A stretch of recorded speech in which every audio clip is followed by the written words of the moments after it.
지난 영상에서 경력이 없을 경우 지원동기 작성법에 대해 알려드렸습니다. 지원하는 직무에 대한 지원 동기, 즉 내가 잘할 수 있는 이유를 쓸 때 직무에 관련된 경력이 없으면 유사 경력이나 유사 경험을 희망 직무에 연결시켜 작성을 하고, 경험이 없는 경우에도 작성하는 법에 대해서 예를 들면서 설명했습니다. 지원 동기는 본인 경험을 희망 직무와 잘 연결하는 것이 중요하다고 했습니다. 영상 마지막에 지원 동기에 대한 영상이 연결되어 있으니 꼭 확인해 보시기 바랍니다. 자기소개서는 보통 이러한 항목으로 구성되어 있습니다. 이 중 성장 과정에 대한 이야기를 해보도록 하겠습니다. 성장 과정 작성법입니다. 요새는 많은 정보들이 있어서 성장 과정에 가치관을 써야 한다는 건 많은 분들이 알고 있습니다. 하지만 아직도 많은 분들은 내가 어디서 태어났고 초등학교 때, 중학교, 고등학교 때 뭐 했는지 이런 연대기적 성장 스토리를 적는 경우나, 아직도 새벽같이 일어나 출근하는 부모님, 항상 부지런한 부모님 등 부모님의 삶을 구체적으로 다루는 것은 좋은 자기소개서 작성이라고 할 수 없습니다. 간혹 부모님 얘기를 쓰지 말라는 경우가 있는데, 사실 저는 부모님 얘기가 나쁘지 않다고 생각합니다. 보통 가치관은 좋던 싫던 부모님에게 가장 많은 영향을 받게 됩니다. 부모님의 어떠한 것에 의해서 가치관이 생겼고, 그래서 나는 이런저런 경험을 했다 라고 되어야 하는데, 부모님 얘기만 써 있으니까 문제가 되는 겁니다. 우리가 자기소개서에서 이런 실수를 하는 것은 성장 과정을 쓰는 목적을 이해하지 못했기 때문입니다. 기업은 지원자가 작성한 성장 과정을 통해 무엇을 알아보고 싶은 걸까요? 먼저 우리 회사나 팀에 잘 적응할 수 있는 인성인지 확인합니다. 그 다음으로는 우리 회사나 담당 업무에 대한 관심과 애정 여부를 확인합니다. 우리 회사 조직에 잘 적응하거나 담당하게 될 업무를 수행하는 데 적합한 사람인지 확인하는 것이죠. 결국 우리 회사에서 일하기 적합한 사람인지 파악하고 싶은 겁니다. 그럼 성장 과정은 어떻게 써야 회사가 원하는 사람인지 잘 나타낼 수 있을까요? 우선 내가 살아오면서 중요하게 생각하는 것, 가치관 등을 정리합니다. 그리고 가치관을 나타낼 수 있는 에피소드를 함께 정리합니다. 다만 너무 옛날의 에피소드는 추천하지 않습니다. 그럼 채프로가 중요하게 생각하는 가치관을 살펴보겠습니다. 이 네 가지는 채프로가 중요하게 생각하는 가치입니다. 임의로 적은 것이 아니라 검사를 통한 객관적인 자료입니다.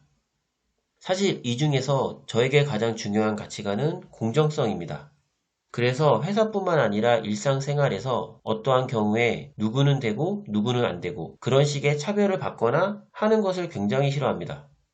행동에서 나도 모르게 나오긴 하지만 이력서를 쓸 때, 면접을 볼 때 절대 드러내지 않습니다. 왜냐하면 회사는 아직까지 수직적인 분위기가 많고, 기본적으로 회사는 그런 걸 좋아하지 않기 때문입니다. 보통 이력서 작성의 큰 실수는 본인의 가치관을 한정적으로 생각하기 때문입니다. 가치관은 한 개가 아니라 여러 가지라는 것을 생각하고 고민해 봐야 합니다. 제가 성장 과정을 쓸 때 자주 쓰는 가치관은 실행력입니다. 어떠한 이유로 실행하는 것을 가장 중요하게 생각을 하고, 그렇게 행하기 위해서 어떠한 노력이나 무엇을 하고 있다. 이런 식으로 그 가치관을 위해서 행하고 있는 것을 나타내야 합니다. 본인의 가치관을 객관적이건 주관적이건 정리를 해두는 연습이 필요합니다. 내가 중요하게 생각하는 가치들이 정리되었다면 나의 가치관 중 어떤 걸 쓰는 것이 좋을까요? 기업의 가치관과 유사한 것을 고르면 됩니다. 기업의 가치관은 홈페이지에 잘 나와 있습니다. 간혹 내가 중요하게 생각하는 가치가 도전이고 회사의 가치관에 도전이 있는 경우, 저는 도전적인 사람입니다. 이렇게 쓰는 경우가 많은데 그렇게 하는 것은 멋이 없죠.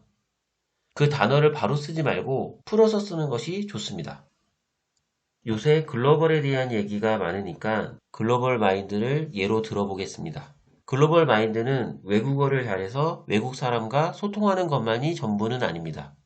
제가 글로벌 마인드를 주제로 성장 과정을 쓴다면 나는 어떠한 사건으로 인해 세상 모두가 연결되어 있음을 알게 되었다. 그래서 나의 일에 책임감과 자부심을 갖게 되었으며 큰 네트워크의 일부분으로 다른 사람들에게 감사하는 마음을 갖게 되었다. 그래서 나는 더 넓은 세상을 알고 이해하기 위해서 어학 공부를 하고 있으며 최근에는 전 세계를 연결하는 유튜브에 흥미를 갖게 되어 영상 제작도 준비하고 있다. 이런 식으로 내가 그 가치관을 이해하고 가치관을 확장하기 위해서 노력하는 것으로 마무리를 짓니다.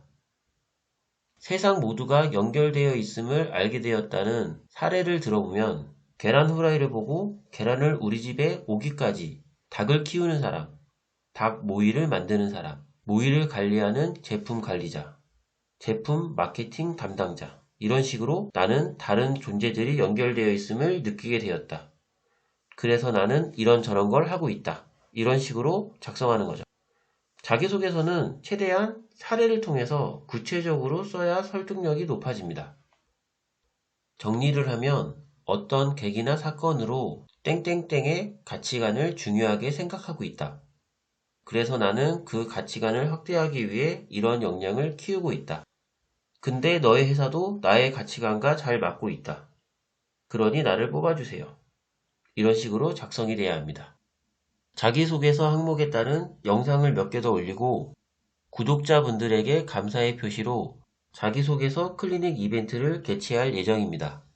이벤트 진행을 위해서 많은 구독 부탁드립니다. 성장 과정에 대해 궁금한 점은 댓글에 남겨주시면 답변해 드리겠습니다. 구독과 좋아요는 영상 제작에 큰 힘이 됩니다. 모두의 취업 최프로였습니다.